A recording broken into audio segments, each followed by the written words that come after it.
మొదటి ఉత్తరం చూద్దామండి. అలివేణి హైదరాబాద్ నుంచి రాస్తున్నారు. పుష్కరాల్లో పితృకర్మలు ఎందుకు నిర్వహిస్తారు? పుష్కరాలకు పిండ ప్రదానాలకు సంబంధం ఏంటి తెలియచేయగలరు అంటూ రాస్తున్నారు. ఏ ఇద్దరి అనుబంధంలో ఎవరెక్కువ లాభపడాలి, ఎవరికి వారే తాము ఎక్కువ లాభపడాలి అనుకుంటారు.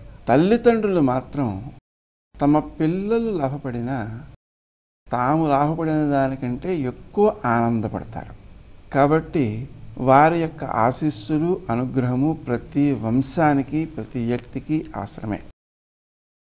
పితృదేవతల యొక్క అనుగ్రహంతో పిల్లల యొక్క అభివృద్ధి ముడిపడి ఉంటుంది అనేటువంటిది కూడా శాస్త్రీయమైన విధానమే. కొడుక్కి తండ్రికి పడకపోవచ్చు కొన్ని సందర్భాలలో, కానీ ఆ వ్యక్తికే మనవడితో మాత్రం అనుబంధం చాలా బాగుంటుంది. ఎందుకని అంటే తన యొక్క స్వరూపంగా ఆ మనవడిని చూసుకుంటాడు కాబట్టి. దీనికి మనం జ్యోతిష్శాస్త్ర సంప్రదాయంలో కనుక ఆలోచన చేసినట్లయితే చాలా చక్కని వివరణ దొరుకుతుంది. లగ్నంలో తానుంటాడు, అలాగే నవమంలో తండ్రి ఉంటాడు. మరి మనుమడు ఎక్కడుంటాడు అంటే తన యొక్క పంచమంలో పిల్లవాడుంటే ఆ తన తండ్రి యొక్క స్థానం నుంచి 9వ స్థానంగా ఈ పంచమ స్థానం రూపొందుతుంది. అంటే ఆ తండ్రి తన మనుమనిలో తన తండ్రిని చూసుకుంటాడు, అంతగా ప్రేమిస్తాడనమాట. కాబట్టి దగ్గర అనుబంధం ఉంటుంది. కాబట్టి వంశము అభివృద్ధిలోకి రావాలి అంటే పితృ సంబంధమైనటువంటి క్రియలన్నీ కూడా ఆచరించాలి. ఇది ఒక సూత్రం. రెండో సూత్రం ఏమిటి? మనం ఏ నదీ స్నానానికి వెళ్ళినా కూడా అక్కడ పితృదేవతలకు సంబంధించినటువంటి ఆచరణ పిండ ప్రదానము చేయాలి, చేయకుండా రాకూడదు అనేటువంటిది ఒక సంప్రదాయం.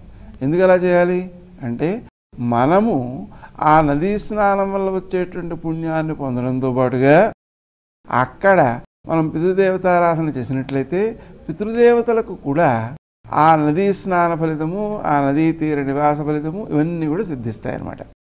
అందుకని అక్కడ కూడా మనం చేయడం ద్వారా వాళ్ళకు కూడా పుణ్యాన్ని అందించిన వాళ్ళం అవుతున్నాం. అయితే ఇక్కడ మరో విశేషం కూడా ఉంది. ఏంటంటే మనము తల్లిదండ్రుల నిమిత్తమై ఏకాదశి ఉపవాసం ఉన్నట్లయితే మనకు 10 ఏకాదశుల ఫలితం వస్తుంది, వాళ్ళకి ఒక ఏకాదశి ఫలితం వస్తుంది అని చెప్పారు శాస్త్రంలో. అంటే పితృదేవతలను ఉద్దేశించి చేసేటువంటి ఏ ధర్మకార్యమైనా సరే అది మనకు 10 రెట్లు ఫలితాన్ని ఇచ్చేదిగా ఉంటుంది. దాని ద్వారా పిల్లల యొక్క అభివృద్ధి బాగుంటుంది. మన పిల్లల అభివృద్ధిలోకి రావాలంటే మనము పెద్దలను గౌరవించాలి.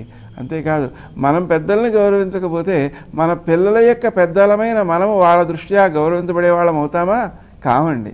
అందువలన మనం మన పెద్దలను గౌరవిస్తే మన పిల్లలు మనల్ని గౌరవించేటువంటి పరిస్థితిని మనం కల్పించుకోగలుగుతాం. అందుకని వాళ్ళకి నేర్పడం అనమాట. నన్ను గౌరవించు అంటే అసహ్యంగా ఉంటుంది, కానీ నేను నా పెద్దవాళ్ళని గౌరవిస్తే అది చూచి వాడు నేర్చుకుంటే ఆ పెద్దవాళ్ళల్లో నేను ఉన్నాను వాడికి, కాబట్టి వాడు నన్ను నేర్చుకుంటాడు గౌరవించడం అనేటువంటిది. గౌరవించడమే కాదు, అక్కడ అనుభవ జ్ఞానాన్ని సంపాదించడం కూడా ముఖ్యం.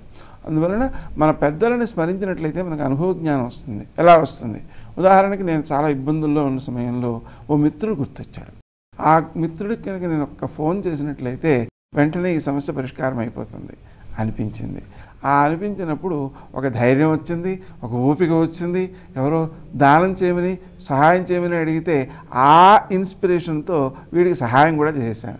అంటే ఈ మిత్రుడు గుర్తు రాకపూర్వం కనుక వాడు వచ్చి సహాయం అడిగితే నేను చాలా ఇబ్బందుల్లో ఉన్నాను, ఇప్పుడే మాట్లాడకు అని పంపించేస్తాను. కానీ ఎప్పుడైతే ఆ వ్యక్తి నాకు గుర్తొచ్చాడో ఆ ధైర్యం మనసుకు కలిగిన తర్వాత దానం కూడా చేశాను. కారణం ఏమిటి అంటే మనం ఎవరిని స్మరిస్తామో వాళ్ళ నుంచి జ్ఞానము, వ్యక్తిత్వము, అలాగే వాళ్ళ లక్షణాలు కూడా మనను సంక్రమిస్తాయన్నమాట. కాబట్టి ఆ విధంగా పెద్దల నుంచి అనుభవ జ్ఞానం అంతా మనకు రావాలంటే మనం పెద్దల్ని పూజించాలి. అయితే సామాన్య సమయాల్లో పూజించేటువంటి దానికి ఈ సమయంలో పూజించేదానికి చాలా కొన్ని వేల రెట్లు ఎక్కువ సత్ఫలితం సిద్ధించే అవకాశం ఉంది. కాబట్టి పుష్కర సమయాలలో మనం ఆ పితృదేవతలను